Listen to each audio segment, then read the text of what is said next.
Hello everyone, I'm David Coyer. And I'm Dane McAwee, and welcome to this week's edition of Leatherneck Insider. Last week, the Western Illinois University women's basketball team released its full season schedule for the 2020-2021 campaign. The Leathernecks open up their non-conference play with a trip to Louisville as they face off against Division I newcomer Bellarmine on November 29th. Non-league play continues with the third annual Compass Challenge from December 4th to the 5th, which features Northern, Eastern, Southern, and Western Illinois. The remainder of non-league play features in-state rival Illinois State and Big Ten foe Iowa. Earlier this week, I sat down with head women's basketball coach J.D. Gravina. Here's what Coach had to say about the release of the team's schedule. I do think we've got at least a plan in place, and so that's exciting. Obviously, staying really regional for our non-conference games, all bus trips, making travel as simple as possible with a high priority, and just trying to play a good level of competition. Right now, honestly, the goal is to hopefully try to play as many of those non-conference games as possible. None of those are really above being canceled or shuffled, both with issues on our end, the other team, travel things within the state. So, we're just hoping to be able to get those games in to help prepare for conference season. Structure for Summit League games will consist of teams playing the same opponent twice at the same location on back-to-back days. League play for the Leathernecks will begin January 2nd at Western Hall against North Dakota State and conclude February 28th. Each school will receive a bye week during the season. The Western Illinois men's basketball team also had their conference schedule released last week. The men's season will follow the same format as the women's, with teams playing the same opponent twice at the same location on back-to-back days. Game time, streaming information, and Leatherneck's non-conference schedule will be released at a later date. To the gridiron, the Western Illinois football team locked up a future home-and-home series with UT Martin last week. The Leathernecks will travel to the Volunteer State in 2022, and the Skyhawks will make a trip to Macomb in 2024. The last meeting between the two FCS programs came in 2003, a 56-0 win by Western Illinois at Hanson Field. With the Summit League soccer schedule set for the spring, the WIU men's soccer team is now set its sights on defending their conference championship. Leatherneck insiders Johnny Jazarowski recently caught up with the Leathernecks and is live in studio. Hello, Johnny. Hello, David and Dane. A little bit later than expected thanks to the coronavirus, but Western Illinois will get on the pitch for the first time on February 13th at home against Eastern Illinois. This spring season is going to look different. WIU will play just 10 games, all of them against Summit League teams. There is no conference tournament this year, so the automatic bid to the NCAA tournament will go to the regular season champs. For Western Illinois, they'll have to replace 3-year starter Tim Trilk in goal, but the Leathernecks do return 18 players, including top scorer Ryan Dubois. Dubois says the team has the right mix of players to give WIU a chance to bring another league trophy back to Macomb. I love the guys in the locker room right now. I think we have a really good team. I think it's something we got to keep working on, though. I don't think we're ready today. I think we need to keep working on it. So I'm excited to see where we are at in February and compare it to other teams and hope we're able to get the job done. Obviously, like I said, it's still a work in progress to get something, a final product ready by February that's going to be competitive, because we do have a lot of good teams in the conference. So we have good team chemistry, so I think it's going to be fun to just be competitive this year, hopefully.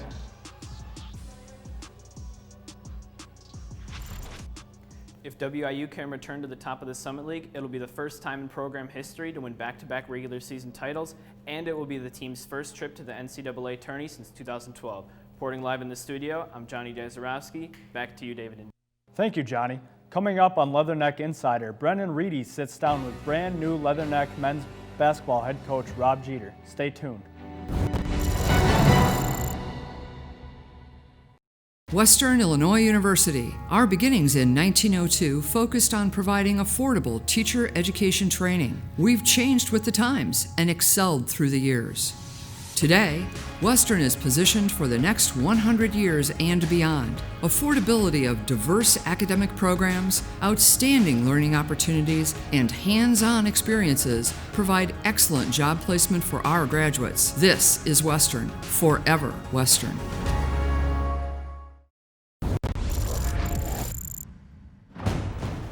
Hopes are high for the new men's basketball team. Leatherneck insider reporter Brendan Reedy had the chance to speak with new head coach Rob Jeter about how he's adjusting to life in Macomb and his expectations for the upcoming season. Thanks for taking the time to talk to us. So first and foremost, how are you enjoying the Macomb community? It's been a lot of fun, really. I've had a chance to kind of get out and about. There's a few places here in town where you get a chance to kind of mingle with everybody, even through the COVID. And I live on probably one of the prettiest parts of town, near the golf course there. I'm really enjoying it. The people here are great. And what was most appealing about taking the job at Western Illinois? For me, it's like coming home. I grew up on the south side of Chicago. I had a chance to coach my son, which was another big factor on why now. But when I came to visit and I had a chance to really dive into Western Illinois, it reminded me a lot of Platteville, where I played basketball and where I was fortunate enough to meet my mentor, Coach Bo Ryan, on the basketball side, and where we had a lot of success at Platteville. It reminded me a lot of that, and it kind of felt home to me. And you talk about you're from the south side of Chicago, so am I. And something coaches in the past at Western have struggled with is recruiting inner city Chicago kids, athletes, to come to Western and play basketball. You had a strong start already with your first recruiting class. What's been your secret? You have to get the right people on board. I think the hire of Coach Nick Irvin really accelerated that. Obviously, I have strong relationships in Chicago too, but you need that guy that's in the trenches more than the head coach that's right there with everyone. And Nick has been in that community for a long time, very successful, and kids love him. Kids love him in Chicago, which makes it easier to help attract kids here at Western. And you have a long track record of coaching, plenty of coaching stops. With all your new jobs you've taken over the years, what's the best advice you've gotten when you start a new job? Keep things simple, I think. Make sure the guys know that you care about them. It's really easy to start a new program and be so negative because you're trying to establish your standards, right? You're trying to get your culture established. And to do that, you're changing a lot of habits. You know, some of them are bad. Some of them just don't fit. So you have more of a tendency, you're always stopping practice. You're always correcting. You're always, making sure guys are in the right place. And that has a tendency to be more negative than positive. So I think the best advice I got was, make sure that, you love your guys up, make sure they know that you care about them, and keep things simple. And for you taking the job here, it doesn't get any easier. We're in the middle of a pandemic, as you know, and with a brand new team, brand new coaching staff, how hard was it to put that all together during COVID-19? Luckily for me, that because I have experience being a head coach and I had relationships, it was one of those where we're just trying to figure out as a team. I always had Coach Boudreau. We always knew that we had hoped that we'd have this opportunity. So we were always planning. So we were planning even before we had a job. So that helped. And also helped with recruiting. And I think the fact that Coach Boudreau and Coach Heikkinen were both in junior college, now we have some older players that we can go right after because they had strong relationships with their players. And then the other strategic part with this was making sure you added another assistant that had strong high school relationships in the area that you really wanted to recruit from, which was Chicago and Coach Nick. So when you put that together, that allows you to kind of hit the ground running, have players ready to go, and get your program started. You talk about mixing old players, veteran players with the new players you're bringing in from high school. What are you most excited for with this new team? I'm excited, really, I'm excited to have a chance to get the community back fired up about basketball. I mean, it's a sport that we all love, meaning myself, my staff, players, we love the game. And I know the people here in town love basketball. The tradition of basketball in this area is very strong. And it's exciting to see people fired up about basketball again. I think that's a great start. Now, we have to take that and put together a product on the floor that's going to keep the excitement. And I know we can do that. As long as our guys are playing hard, really aggressive, and just really caring about each other, I think we can put a product on the floor that would be exciting to watch. Now, will we win a lot of games? I don't know to start the year, but at least we can have some excitement. And I think that's always a good place to start. And I know the schedule's still in the works, the Summit League, but they released their preseason polls. I'm sure you've seen them. Western Illinois dead last at number 9. What was your initial reaction to that, and how do you plan to use that as motivation? That's where we were. We were the worst team in the league, but that's not where we want to stay. So because of that gives us a lot of motivation. Like, okay, this is how we are viewed amongst our peers in the league as being the worst team in the league. So that means, we have a lot to do. And I know our guys are up to the challenge. The staff is fired up about the challenge. And it's just a difficult time right now with COVID. It's just a very unique time for us building a program. If you have a program already established, you can get your guys, just kind of get them ready to go. We're still trying to make sure we lay a foundation for success and then get a culture started and teach them how we want to play. So we just have to make sure we stay the process, stay the course, and set up those things properly so we have long-term success. And Western Illinois has struggled last 5 years against the top dogs in the Summit, South Dakota State, North Dakota State. How do you plan to flip the script and become one of those top teams in the league? Program of success, and all they do is keep plugging in guys to fit that formula.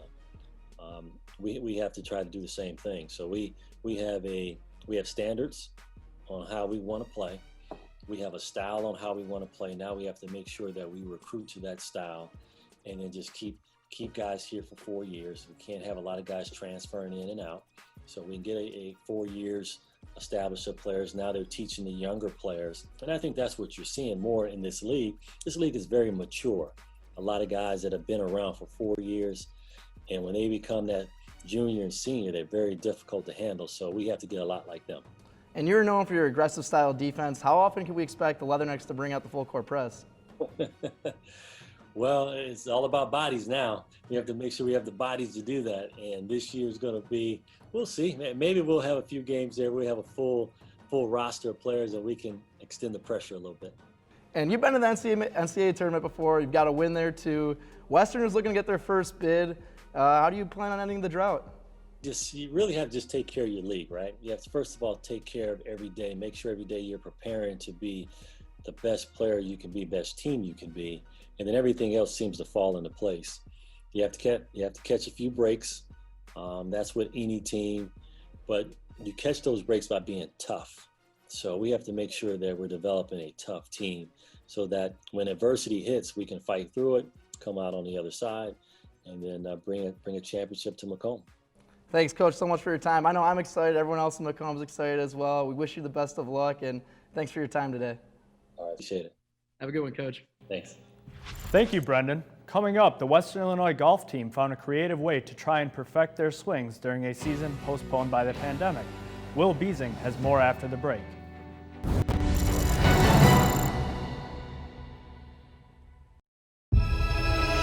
Taking me home, taking me home. Here, I engineer the future.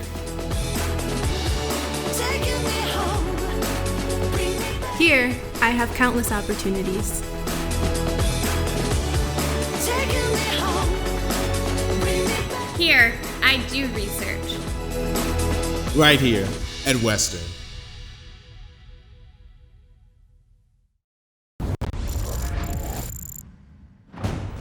Welcome back to Leatherneck Insider. The Western Illinois golf team's season was put on hold this fall due to COVID-19, but that didn't stop the athletes from being able to practice. Will Beasing has more on how the team is still able to keep their swings in form out at their home course.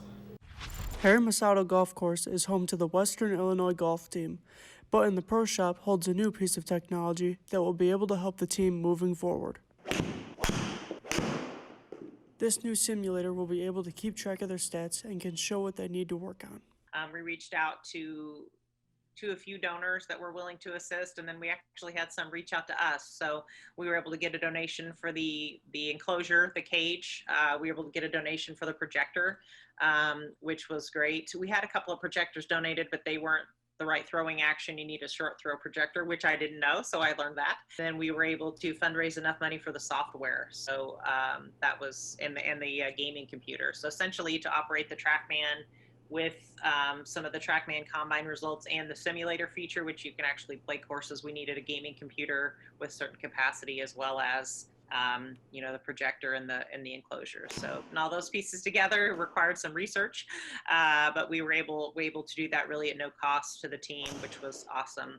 As the team heads into their spring season of golf, fifth-year senior Wyatt Spear talks about how the team can use the numbers on the TrackMan to their advantage. Don't want to get tied into every single number that's involved, but With coach's information that she's given me on the certain numbers I need to look at, whether it's the club path, the face to angle, my swing direction on each club that I hit, like what that needs to be, what my attack angle needs to be on some of the swings that I have, depending on whether it's driver or whether it's a wedge.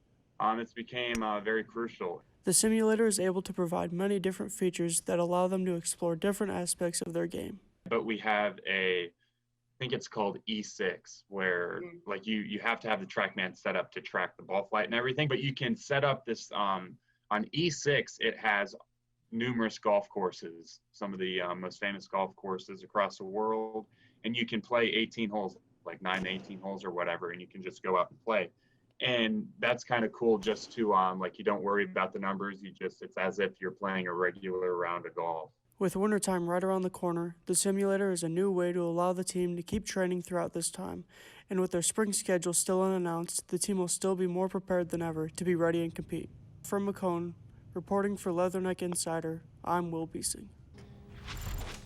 The team credits the simulator for their back-to-back wins this past spring, and they hope to keep that momentum going forward. Serena Montagnati and Marvin Ransom join us for this week's Leatherneck Insider Debate Desk. Take it away, guys. Thanks, Dane. Welcome back to week 2 of the Debate Desk. Marvin Ransom and I will be debating this week all about the upcoming Leatherneck football season. Yes, we will. I am curious to see, what do you think of this topic? Well, there's been a lot of questions on whether or not Governor J.B. Pritzker will even allow there to be a spring season due to COVID and everything happening. So what do you think? It's just hard for me to believe that Western Illinois will cancel their season again. Next semester, it will be less teams playing in the spring, so that means cases will be going down due to less teams traveling. It will be up to the players to stay conscious and safe during the school semester, and also they will only be playing conference games, so it's less traveling that the team has to do. What do you think, Serena? I disagree. As much as I would love for there to be a spring season, due to COVID-19 and J.B. Pritzker already shutting everything down, I just don't think it's in the Leatherneck's favor. You know, obviously WIU is looking forward to the big game this spring, but I don't know if it's going to happen for them, honestly. The boys have been practicing countless hours to get ready for this big game in March, but I guess we'll just have to wait and see what happens in the spring. Any other thoughts? Let's pray that they have a football season this semester. I think that wraps everything up. All right. Thank you so much for joining Marvin and I. That is all the time we have over here on the Debate Desk. Now time to get back to David and Dane with more Leatherneck Insider. Thank you, Serena. 2 of the nation's most highly touted collegiate quarterbacks make their triumphant returns to the gridiron, and history looks to repeat itself in the holy war between Boston College and Notre Dame. Dane and I break down this week in college football next.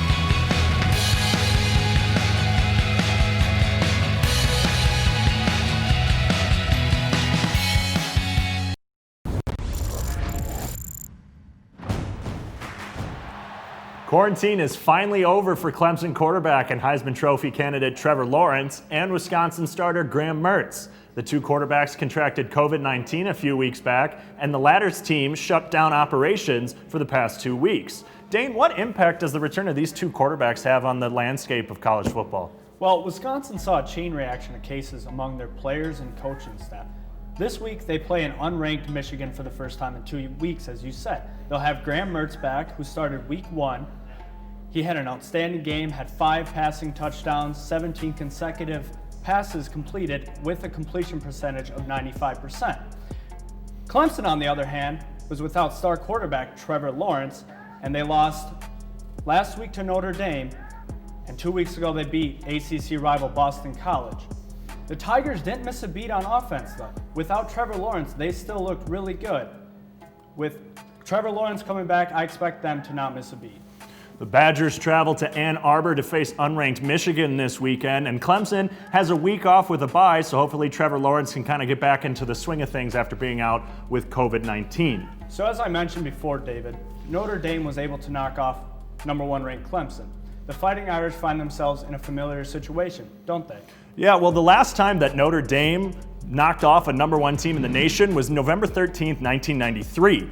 The Fighting Irish knocked off #1 Florida State, and the next week they traveled to Boston College and lost, which prevented them from potentially winning another national championship for the program.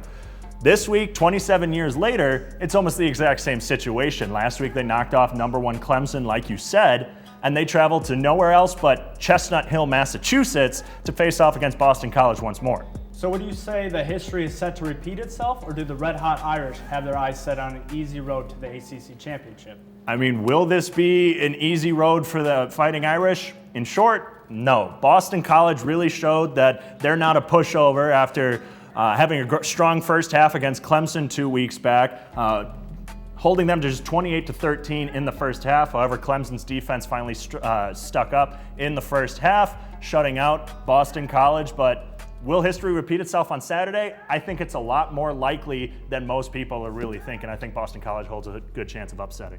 Well, that's all the time we have here tonight. Be sure to give us a follow on Twitter and Instagram, and like us on Facebook. Tune in next week for another edition of Leatherneck Insider. I'm Dane McAwee. And I'm David Coyer. Thanks for tuning in, and have a great night.